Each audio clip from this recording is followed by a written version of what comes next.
मेघा के साथ हुए उस हादसे को एक हफ्ता बीत चुका था, लेकिन वह अब ठीक थी और अपने सपने को पूरा करने के लिए फिर से उसी हॉस्टल जाने की तैयारी कर रही थी। उसके मम्मी पापा डर और चिंता में थे, क्योंकि मेघा उसी हॉस्टल में लौटना चाहती थी जहां उस हादसे ने उसकी जिंदगी को हिलाकर रख दिया था। मेघा की जिद के आगे आखिरकार उनके माता पिता मान गए, लेकिन दिल में एक अनजाना सा डर अभी भी बना हुआ था।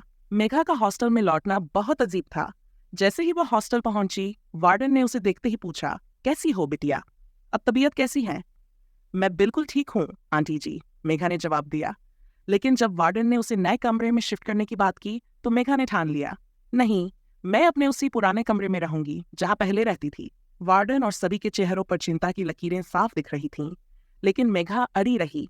आखिरकार वार्डन उसे पुराने कमरे की चाबी देते हुए बोली, बड़ी हिम्मत वाली हो बेटा, लेकिन इस बार उस दरवाजे के पास मत जाना, नहीं तो।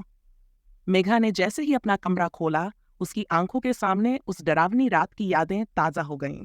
लेकिन वह अपने डर पर काबू पाने के लिए आई थी। अब वह कमजोर नहीं रहना चाहती थी। कुछ दिनों बाद रात को करीब 1 बजे दरवाजा पीटने की वही आवाज आई, लेकिन इस बार उसमें एक और आवाज शामिल थी। किसी ने उसका नाम पुकारा, मेघा, मेघा। मेघा ने दरवाजा खोला तो देखा कि सिया खड़ी थी। सिया उसे देखकर मुस्कुराई, लेकिन उसकी आंखों में गहरा दर्द था। कैसी हो बहन? सिया ने मेघा को गले लगा लिया। मेघा की आंखों में सवाल थे। सिया ने उसे देखा और चुपचाप बैठ गई। तुम कौन हो? मेघा ने साहस जुटाकर पूछा। भूत हूँ, सिया ने मजाक में कहा, लेकिन उसके लहजे में कुछ ऐसा था जिससे मेघा को डर लगने लगा। अगले दिन मेघा सिया के कमरे में गई और उसे देखकर हैरान रह गई। कमरे की दीवारों पर सिया की तस्वीरें थीं, लेकिन इन तस्वीरों के साथ कुछ और भी था। काले धागे, कुछ पुराने कागज और एक डायरी जिसमें कई खतरनाक राज छिपे हुए थे। सिया ने धीरे धीरे अपनी कहानी बतानी शुरू की। उसने बताया कि हॉस्टल में ड्रग्स का धंधा चल रहा था, जिसमें वार्डन और मैनेजर शामिल थे। लेकिन सिया की कहानी यहाँ खत्म नहीं होती। उसने एक चौंकाने वाला राज खोला। मेरे पास कुछ सबूत है जो इन दोनों को जेल भिजवा सकते हैं, लेकिन एक और बड़ा राज है जिसे तुम नहीं जानती। सिया ने मेघा को बताया कि उसने वार्डन और मैनेजर की बातचीत रिकॉर्ड की थी, लेकिन उसे इस बात का आभास नहीं था कि इसमें कोई तीसरा शख्स भी शामिल था।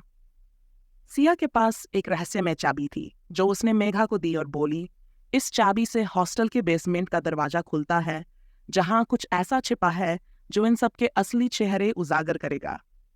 मेघा ने जब उस बेसमेंट में कदम रखा तो उसे एक अंधेरी सुरंग मिली।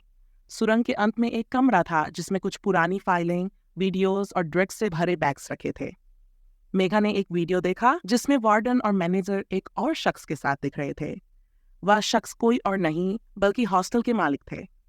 ये ड्रग्स का धंधा सिर्फ हॉस्टल तक सीमित नहीं था, ये एक बहुत बड़े नेटवर्क का हिस्सा था। मेघा ने तुरंत पुलिस को खबर की। वार्डन और मैनेजर को गिरफ्तार कर लिया गया। लेकिन कहानी का सबसे बड़ा ट्विस्ट तब आया जब पुलिस को पता चला कि हॉस्टल के मालिक भी इसमें शामिल हैं।